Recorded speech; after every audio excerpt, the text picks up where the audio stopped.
அங்கே எங்கே நிற்கணும் அப்படிங்கிறத நமக்கு தெரியுதுன்னா அதுக்கு என்ன காரணம்? அவ்வளோ பர்ஃபெக்டாக அதை பிரபஞ்சம் வளர்த்துருக்கு நம்மளை. அதுதான் இப்போ நான் உங்களை ரெடி பண்ணி விட்டுறேன்னு வச்சுங்களேன், உங்களை எவனும் தொட முடியாது. அப்படி நீங்கள் ஒரு தனித்துவமாக நிற்பீங்க. அப்புறம் உங்களுக்கு எத்தனை காற்று வேணாலும் அடிக்கட்டும், இந்த மரம் உழுவாது. புரியுதா? அந்த மரம் சாஞ்சாலும் அது கடவுள் தன்மையில் தான் சாயும், அதை ஒன்றும் பண்ண முடியாது. அதுதான் நான் பல நாள் சொல்கிறது.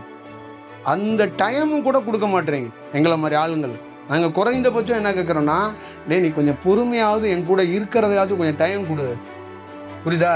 அதனால தான் நான் சொல்கிறேன், எனக்கு காசு வேணாண்டா, நானே சோறு போடுறேன், பஸ்ஸு கூட நானே காசு தரேன், நீ பேசாமல் என் கூட நின்றாங்கிறேன். அதையும் சில பேர் கேட்காம இடையில போய் எங்கேயாவது போயிட்டு இந்த கேப்பில் அங்கே போயிட்டு வந்துட்டேங்கிறான். அதுதான் பிரச்சனை. இது இப்படிலாம் இருக்குது. இப்படிலாம் இல்லைன்னா நம்ம ஒரு வேலையை சொல்ல மாட்டோம்.